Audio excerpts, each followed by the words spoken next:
ونسلم على رسوله الكريم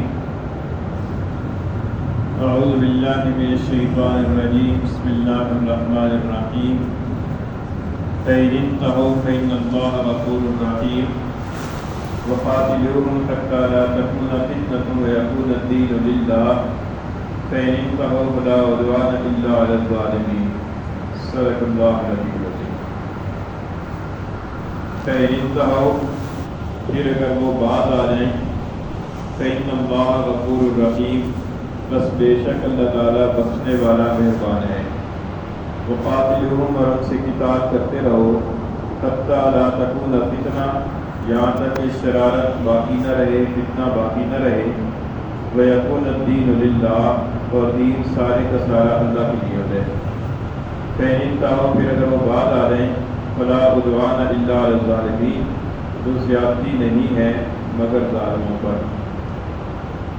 اس کی آیت کریمہ میں اس بات کا ارشاد، اس بات کا حکم تھا کہ وقتلوہم حیث ثقفتموہم، کہ جہاں کہیں تم انہیں پاؤ انہیں قتل کرو، اور قتال کرنے کا حکم تھا وقاتلوا فی سبیل اللہ، اللہ تعالیٰ کے راستے میں قتال کرو۔ اب یہاں ان آیت کریمہ میں سے پہلی آیت کریمہ میں اللہ تعالیٰ فرماتے ہیں کہ قتال کرنا جو کہ بذات خود مقصود نہیں ہے، قتال کرنا، جہاد کرنا، یہ اس لیے ہے تاکہ شرارت ختم ہو جائے، فساد عقیدہ ختم ہو جائے۔ اس لیے فرمایا کہ فإن انتہوا، پھر اگر وہ باز آ جائیں، یعنی وہ فساد عقیدہ سے باز آ جائیں، عقیدے کا فساد ختم کر دیں، شرک کو چھوڑ کر توحید اختیار کر لیں اور کفر کو چھوڑ کر ایمان قبول کر لیں، تو اگر وہ یہ کام کر لیں تو فإن اللہ غفور رحیم، تو بس بے شک اللہ تعالیٰ بخشنے والا مہربان ہے۔ اللہ تعالیٰ کافر کی توبہ کو بھی قبول فرما دیتا ہے، اور اللہ تعالیٰ مشرک کی توبہ کو بھی قبول فرما دیتا ہے، اور اللہ تعالیٰ توبہ کی برکت سے اور ایمان اور توحید کے قبول کرنے کی برکت سے گزشتہ گناہوں کو اللہ تعالیٰ معاف فرما دیتے ہیں، کیونکہ اللہ تعالیٰ بخشنے والا مہربان ہے۔ تو یہاں پر یہ جو فرمایا ہے کہ فإن انتہوا، پھر اگر وہ باز آ جائیں، تو بظاہر یہ لگتا ہے کہ باز آنے سے مراد یہ ہے کہ جنگ اور قتال سے باز آ جائیں، تو یہاں پر مراد یہ نہیں ہے، بلکہ مراد یہ ہے کہ وہ شرک سے باز آ جائیں، کیونکہ اصل جو قتال کرنے کی جو وجہ اور غرض و غایت ہے وہ ان کا شرک ہے۔ تو قتال کرنا تو اس وقت تک جاری رہے گا جب تک کہ وہ شرک کو چھوڑ کر اسلام قبول نہ کر دیں، اس وقت تک ان کے ساتھ قتال ہوگا، اور جب وہ شرک سے باز آ جائیں تو پھر قتال ختم ہو جائے گا۔ پھر آگے اللہ تعالیٰ نے فرمایا کہ وقاتلوہم، اور ان سے قتال کرتے رہو، حتی لا تکون فتنہ، یہاں تک کہ فتنہ باقی نہ رہے۔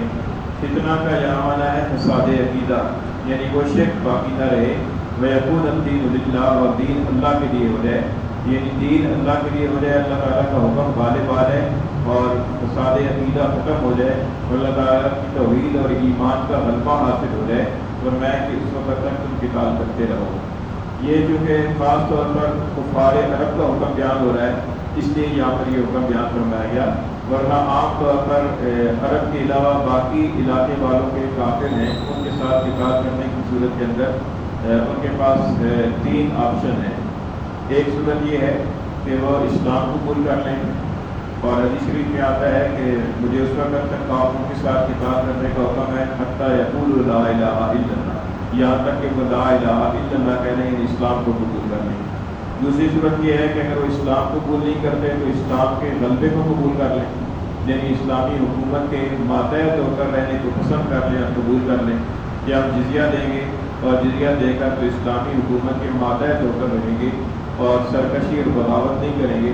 اس بات کو قبول کر لیں۔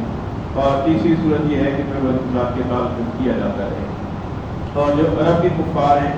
ان کے لیے جزیہ دینے کی صورت نہیں ہے، ان کے لیے 2 ہی صورتیں ہیں، یا تو قتال کرتے رہیں اور قتال کرنے کے دوران ان کو قتل کر دیا جائے، اور یا یہ ہے کہ اسلام قبول کریں۔ اور یہ عرب کے لیے خاص طور پر اس لیے ہے کہ چونکہ عرب کے اندر حضور اقدس صلی اللہ علیہ وسلم کی بذات خود بعثت ہوئی ہے، اور حضور اقدس صلی اللہ علیہ وسلم کے معجزات کو ان لوگوں نے آنکھوں سے دیکھا ہے، اور قرآن مجید کو براہ راست حضور اقدس صلی اللہ علیہ وسلم کی زبان سے سنا ہے، اس لیے ان کے لیے درمیان والی صورت نہیں ہے کہ اسلام بھی قبول نہ کریں اور قتل بھی نہ کیے جائیں اور درمیان میں بس جزیہ دے کر رہتے رہیں۔ اسی وجہ سے حدیث شریف کے اندر خاص طور پر جزیرہ عرب کے بارے میں ارشاد ہوا ہے کہ اخرج المشرکین من جزیرۃ العرب، کہ مشرکوں کو جزیرہ عرب سے نکالو، اور ایک حدیث میں آتا ہے کہ اخرج الیہود والنصارى من جزیرۃ العرب، کہ عرب کے جزیرے سے مشرکین یہود و نصارہ کو باہر نکالو، یعنی یہود و نصارہ اور مشرکین کے لیے عرب کے اندر رہنے کی چاہے وہ اسلامی حکومت کے ماتحت ہو کر کیوں نہ رہیں، تب بھی ان کے لیے رہنا جائز نہیں ہے، یا تو وہ وہاں سے نکل جائیں اور یا اسلام قبول کریں، اور یا پھر یہ ہے کہ ان کے ساتھ قتال جاری رہے اور ان کو قتل کر دیا جائے۔ اس کی وجہ یہ ہے کہ جغرافیائی اعتبار سے اسلام کے پاس ایک ایسا خطہ ضرور ہونا چاہیے کہ جس خطے کے اندر غلبہ اسلام کو ہو اور پوری طریقے سے اللہ تعالیٰ کا دین غالب ہو۔ یہاں پر تو صرف یہ فرمایا کہ یکون الدین للہ، اور دوسری جگہ اللہ تعالیٰ نے فرمایا کہ یکون الدین کلہ للہ، کہ دین سارے کا سارا اللہ کا ہو جائے، یعنی سب دین کی سب غلبہ جو ہے نا اسلام کو حاصل ہو جائے، اس وقت تک قتال کرتے ہیں۔ تو یہ جو خاص طور پر یہ جو حرم کی حدود ہیں بیت اللہ شریف کے آس پاس، تو یہاں پر غیر مسلموں کا داخلہ ویسے ہی منع ہے، اور غیر مسلموں کو وہاں پر داخل ہونے کی بھی اجازت نہیں ہے، اور رہنا تو دور کی بات ہے۔ ہاں، اور باقی پورے جزیرہ عرب کے اعتبار سے اللہ کے رسول نے فرمایا کہ یہاں سے کوئی یہود و نصارہ کو اور مشرکین کو نکالو۔ چنانچہ جو مدینہ شریف کے اندر آس پاس جو یہودیوں کے قلعے تھے اور بستیاں تھیں، وہ کچھ تو رسول اللہ صلی اللہ علیہ وسلم کے زمانے کے اندر ختم کر دی گئی، اور اس کے بعد حضرت سیدنا عمر فاروق اعظم رضی اللہ عنہ کے زمانے کے اندر یہود و نصارہ کو وہاں سے جلاوطن کر دیا گیا اور اس کو پاک صاف علاقے کو کر دیا گیا۔ تو یہاں پر یہ اس کی فرمایا کہ ان کے ساتھ قتال کرتے رہو جب تک کہ فتنہ باقی نہ رہے، یعنی وہ فساد عقیدہ ختم ہو جائے اور اسلام کو قبول کریں۔ فرمایا کہ فإن کہو، پھر اگر وہ باز آ جائیں، یعنی شرک سے باز آ جائیں، فإن اللہ غفور رحیم، سو بے شک اللہ تعالیٰ بخشنے والا مہربان ہے۔ وقاتلوہم، اور اس کے ساتھ قتال کرتے رہو، حتی لا تکون فتنہ، یہاں تک کہ فساد باقی نہ رہے، یعنی شرک باقی نہ رہے، ویکون الدین للہ، اور دین اللہ کے لیے ہو جائے۔ فإن کہو، پھر اگر وہ باز آ جائیں، فلا عدوان الا علی الظالمین، پھر ظالموں کے سوا اور کسی پر کوئی زیادتی نہ ہو۔